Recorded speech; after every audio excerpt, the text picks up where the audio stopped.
있는데요. 같이 새벽 예배 주님께 드리도록 하겠습니다. 하나님 아버지 감사합니다. 오늘도 우리에게 새로운 또 날을 허락하여 주셔서 아버지 하나님 주님의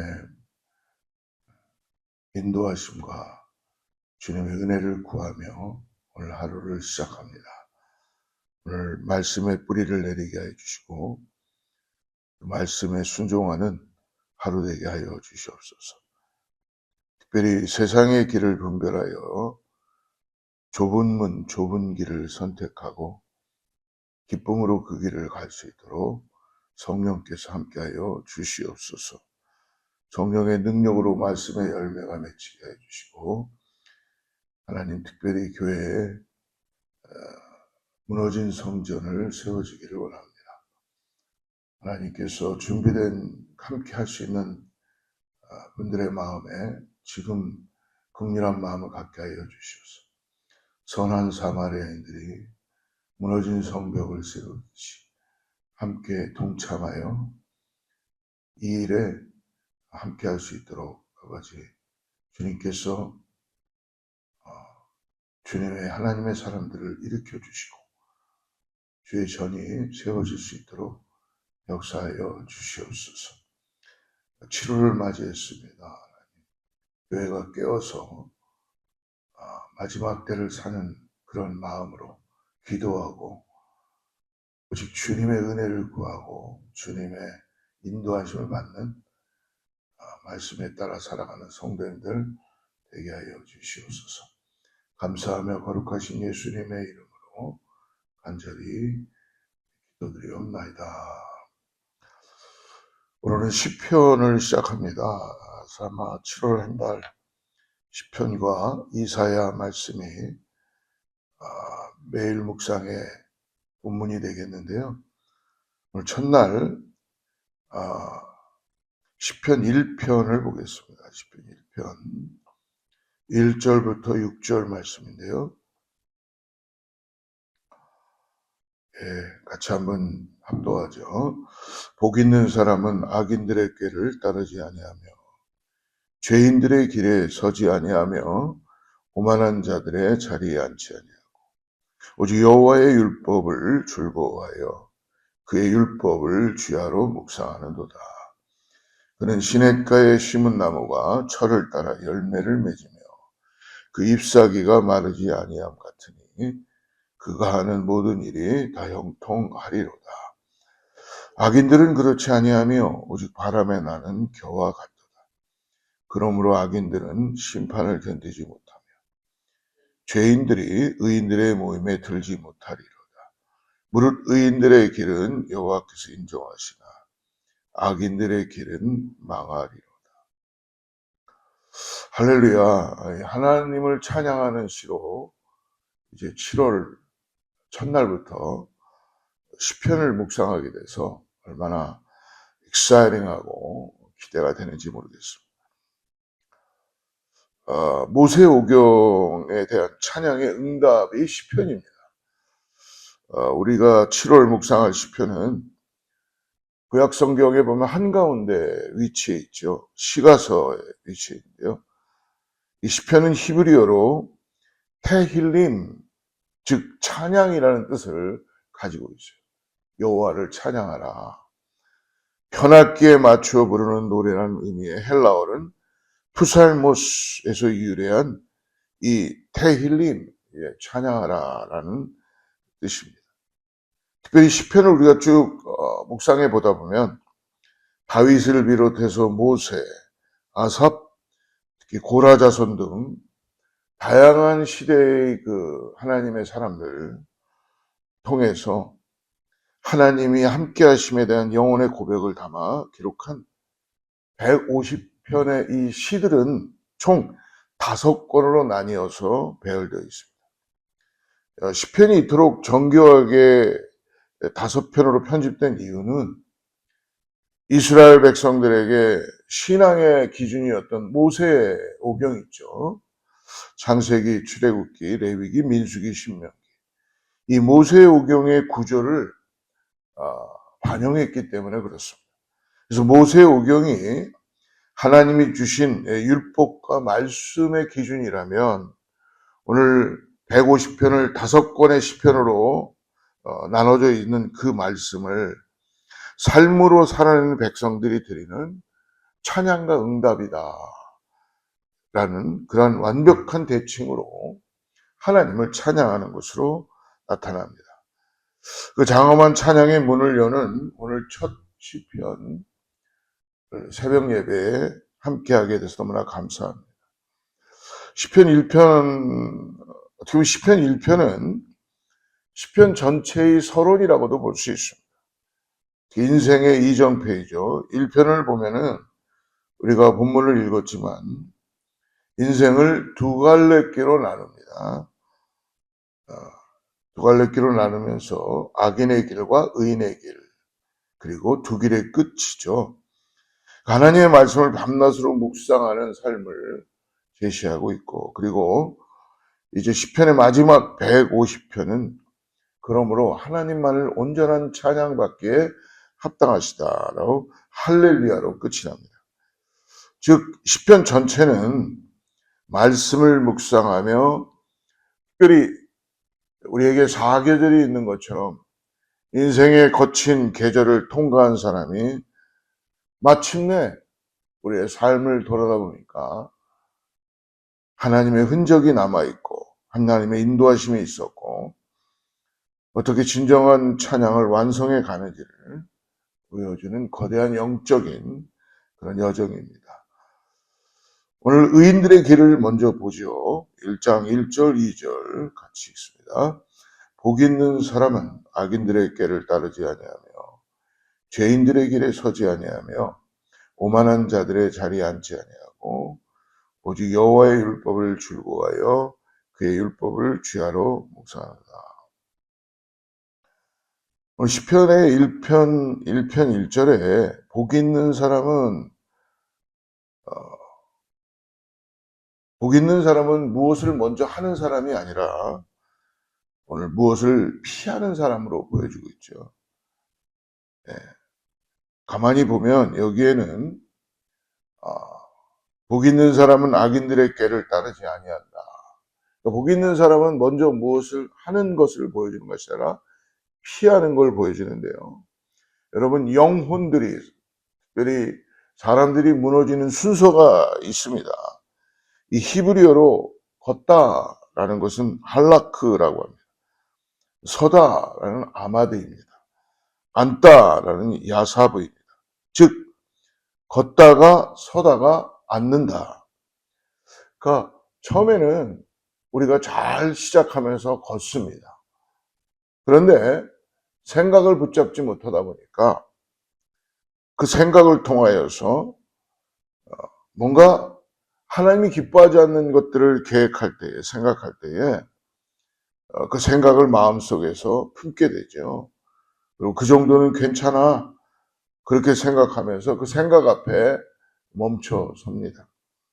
결국 그리고 난 다음 그 자리에서 마음을 내어주죠. 이게 죄가 우리를 엄습해서 우리의 마음에서부터 시작하며 결국은 복 있는 사람은 악인들의 꾀를 따르지 않는데 결국 먼저 피해야 되는 것들을 피하지 못한다는 것입니다. 사랑하는 성도 여러분, 죄의 무서움은 처음부터 아주 우리들에게 더럽고 추하게 다가오지 않습니다. 염려는 어떻습니까? 염려도 처음에는 무거움으로 다가오지 않죠. 마치 책임감처럼 우리 마음에 자리를 잡습니다. 분노는 어떻습니까? 분노도 정의감처럼 자리를 잡습니다. 비교는 어떤가요? 비교는 현실 감각처럼 다가오죠. 근데 이러한 모든 우리의 마음에 죄의 속성을 가진 것들, 즉 악인들의 꾀를 쫓아가는 이런 것들을 우리는 우리에게 주시는 성령을 통하여서 깨닫고 마음을 돌이켜야 된다는 것입니다. 오늘 그것들이 우리의 마음의 의자에 앉아 있으면 어떻게 됩니까? 하나님의 은혜는 사라지기 시작하고, 내가 하나님을 사랑하는, 갈망하는, 하나님을 기대하고 하나님을 인정하고 걸어갔던 그 길이 결코 기도를 밀어내게 되고 하나님의 말씀이 내 마음에 임하지 않기 시작합니다. 그러므로 오늘 우리는 물어야 합니다. 내 마음에 지금 무엇으로 가득 차 있는가? 하나님의 말씀이 아무리 들려와도 내가 생각하는 염려와 분노와 악한, 하나님이 기뻐하지 않는 일이 내 마음에 자리를 잡고 있어서 그 일이 계속 나를 묵상하게 하고 마음을 자리 잡게 하고, 그리고 그 일을 진행하게 한다는 것입니다. 그러므로 여러분, 자녀에 대한 두려움 계속 찾아오죠.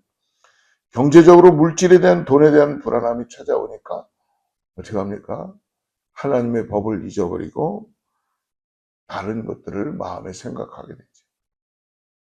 그때부터는 하나님은 온데간데 없고 그 마음이 그 생각이 나를 이끌어가기 시작한다는 것입니다. 누군가를 향한 미움은 어떻습니까? 나를 인정해 주지 않는 사람들에 대한 섭섭함입니다. 하지만 오늘의 이 말씀을 더 강한 의지를 가져라 라고 말씀하는 것이 아닙니다. 여러분, 복 있는 사람은 강하고 의지가 센 사람이 아닙니다. 복 있는 사람은 연약한 사람입니다. 그러므로 오직 하나님의 은혜가 아니면 아닙니다 라고 하나님을 철저히 의지하고 나가는 부름받은 사람입니다. 그래서 예수님은 광야에서 시험을 받으셨을 때 하나님께서 주시는 말씀으로 이기셨잖아요. 우리가 실패한 자리에서 주님은 어떻게 하셨습니까? 그 실패한 자리까지 내려오셔서 십자가로 순종하셨죠. 십자가에서 우리가 앉아있던 죄의 자리까지 내려가신 것입니다. 왜 그렇습니까? 우리를 정죄하려가 아니라 우리를 다시 새롭게 하나님의 자녀로, 하나님의 은혜로 일으켜 세우려는 영생의 놀라운 그 은혜를 허락해 주시게 된 것입니다. 그러니 여러분, 오늘 우리가 해야 될 건 뭐예요? 복 있는 사람은 회개하는 것입니다. 여러분, 회개는 절망이 아닙니다. 회개는 나로부터 시작됐던 것들, 죄 안에 있었던 나의 모습이 자리 이동을 하면서 하나님께 다시 돌아가는 것입니다. 즉 어둠의 자리에서 주님께 가는 것입니다. 사랑하는 성도 여러분, 오늘 하루 내 마음에 가득 차 있는 것, 나를 흐리게 하는 말, 습관, 하나의 생각, 이것이 무엇인지를 잘 보고 주님이 주시는 것이 아니라면 주님 앞에 기도하며 내려놓으시기를 바랍니다. 여러분, 주님께 가까이 가기 위해 우리가 죄를 피한다는 것은 비겁한 것이 아닙니다. 이것이 바로 믿음입니다.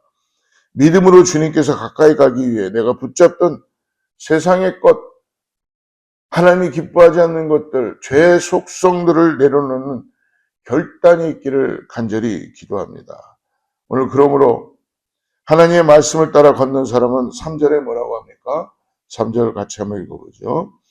그는 시냇가에 심은 나무가 철을 따라 열매를 맺으며 그 잎사귀가 마르지 아니함 같으니 그가 하는 모든 일이 다 형통하리라. 하나님의 말씀을 따라 내가 걷겠다 오늘 라고 결단하셔야 됩니다. 하시기로 결단하면 어떻게 일어납니까? 시냇가에 심은 나무가 철을 따라 열매. 여러분, 시냇가에는 누군가가 지금 옮겨서 나무를 심어놨다는 거예요. 하나님이 깊이 심겨진 나무의 삶을 우리들에게 허락해 주신다는 것입니다.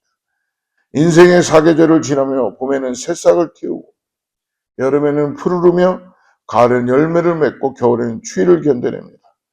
사랑하는 성도 여러분, 앞으로 펼쳐질 수많은 시편의 고백들처럼 때로는 우리는 눈물을 흘리고 탄식하는 겨울을 지나더라도 뿌리가 깊은 나무는 어떻게 합니까? 하나님께 감사하며 그곳에서 열매를 맺히는 인내로 버티게 된다는 것입니다. 그리고 기쁠 때도 감사하며 힘들고 어려울 때도 주님을 바라보고 하나님과 동행하는 것입니다. 이것이 바로 시편 전체가 노래하는 참된 구원받은 자의 형통입니다. 근데 오늘 두 번째 길을 이야기해 주죠. 4절 한번 보십시오. 악인들은 그렇지 아니하며 오직 바람에 나는 겨와 같도다. 악인들의 길이 있다는 것이죠. 악인들의 길은 전혀 다릅니다. 뭐예요? 바람에 흩어지는 겨와 같다. 겉으로 보기에는 악인들과 결탁하여 마치 승승장구하는 것처럼 보입니다. 하나님을 떠나서 내가 세상의 방법을 통해서 살아가는 그런 인생뿐이 되지 못하지만 내가 마치 잘 되는 것 같이 보입니다. 죄인들이 모여드는 요란한 길로 나아가고 오만하게 큰 소리 치는 자리에 앉아서 세상 부러울 것 없이 살아가는 사람들이 얼마나 많은지 모릅니다. 하지만 여러분 명심하십시오. 그들의 실상은 오늘 말씀합니다. 곧 바람에 사라지는 겨와 같다. 갈 바를 알지 못하는 것입니다. 악인들은 그렇지 아니하며 오직 바람에 나는 겨와 같도다. 사방으로 흩어지는 허망한 삶에 불과하다는 것입니다. 여러분 겨는 어때요? 바람에 날아가는 겨들은 쭉쟁이잖아요. 뭔가 있는 것 같았는데 바람이 한번 부니까 뿌리가 없어요. 그러다 보니까 인생의 고난과 하나님의 심판이라는 바람이 불어올 때 믿음의 뿌리가 없으니까 아무리 화려해 보여도 결국은 허무하게 끝을 맺습니다. 5절입니다. 그러므로 악인들은 심판을 견디지 못하며 죄인들이 의인들의 모임에 들지 못하노라. 그들은 의인들의 복된 모임에 결코 알 수도 없고 참여할 수도 없다는 것입니다. 저는 소망이 있습니다. 우리 교회의 성도님들이 하나님 앞에 나와 예배할 때마다 구원받은 의인이라고 칭함을 받은 우리들이 다 모여서 거룩한 예배를 드리는 복된 모임이 되기를 주님으로 축복합니다. 6절입니다. 무릇 의인들의 길은 여호와께서 인정하시나 악인들의 길은 망하리로다. 하나님이 인정하시는 거예요. 결국 하나님께서는 당신께 뿌리를 낸 의인들의 길을 하나님은 심판 가운데 인정하십니다. 그리고 끝까지 지켜주십니다. 하지만 중심이 없는 악인들의 길은 어떻게 합니까? 결국 망하게 되는 겁니다. 사랑하는 여러분, 우리가 걷고 있는 이 길의 끝에 무엇이 있는지를 잘 보시고 어떤 삶을 선택할지 오늘 시편을 통하여 여러분 우리의 마음을 계속 주님께 맞추고 나가는 그런 복 있는 사람, 악인들의 길을 따르지 않는 믿음의 사람들 되기를 축복합니다. 중요한 것은 무엇입니까? 그렇다면 어디에 심겨 있느냐가 중요하다는 것입니다. 사랑하는 성도 여러분, 오늘 본문인 시편 1편은 두 길을 보여준다고 이야기했습니다. 하나는 바람에 흩어지는 길, 악인의 길입니다. 다른 하나는 시냇가에 하나님께서 심겨진 그 하나님의 말씀을 따라 걷는 사람. 중요한 것은 우리가 얼마나 강한 나무인가가 아니라 우리가 지금 어디에 심겨 있는가가 중요하다는 거예요. 오늘 마음에 메마른 분이 계십니까? 주님은 마른 가지를 꺾으러 오신 것이 아니라 다시 물가에 심으러 오셨습니다. 생기를 불어넣어 주시고 성령을 주시고 다시 그 물가에 옮겨서 심으셔서 그곳에서 열매를 맺히게 하는 오늘 주님은 마른 가지를 다시 새 생명을 얻게 하시는 죄의 자리에 오래 앉아 있었던 분이 계시다면 주님은 오늘 말씀합니다. 나를 바라보고 일어나라. 내 힘으로 걸어오라는 말씀이 아닙니다. 십자가의 은혜로 너를 일으키겠다. 그래서 내가 너를 위하여 이 땅에 왔고 너의 죄를 사하기 위하여 십자가로 간다. 십자가로 인하여서 오늘 우리 가운데 일으켜 주십니다. 그러므로 이제 우리 이렇게 기도하십시오. 주님, 제가 떠나야 할 자리를 보게 하시옵소서. 내가 가지 말아야 될 길을 가지 않는 분별함을 갖게 하여 주시옵소서. 제가 머물러야 할 말씀을 끝까지 붙들게 하여 주시옵소서. 마음이 흔들리지 않게 하여 주시고, 하나님이 기뻐하지 않는 그 마음을 내 마음에 품고 그 마음에 멈추지 않게 하여 주시고, 앉지 않게 하여 주시고, 성령님 오늘 제 뿌리를 말씀의 시냇가로 돌려 주시옵소서. 주님께서 우리의 길을 아십니다. 주께서 우리의 길을 붙드십니다. 그리고 마지막 날 그리스도 안에 있는 자를 하나님께서 인정하실 것입니다. 사랑하는 성도 여러분, 그러므로 오늘도 주님 안에서 말씀의 시냇가에 심겨서 주님이 주시는 복된 형통의 열매를 맺히는 사랑하는 어거스타의 우리 제일의 모든 성도들 되기를 축복합니다. 기도합니다. 주님, 오늘 이 새벽 우리가 시편을 시작하며 우리의 마음을 말씀의 시냇가에 심어 주신 곳, 악인의 꾀와 죄인의 길과 오만한 자의 자리를 분별하게 하시고 오직 성령 안에서 예수 그리스도 안에서 참된 복을 누리게 하여 주시옵소서. 주님 안에 거하며 주의 말씀을 붙들고 살아감으로 오늘도 열매 맺는 하루 되게 하여 주시고, 사랑하는 성령님 말씀을 깨닫게 하시고 우리의 생각과 말과 걸음을 오직 주님께만 붙들어 있게 하여 주시옵소서. 예수 그리스도의 이름으로 간절히 기도드리옵나이다. 아멘. 다시 바라 새로운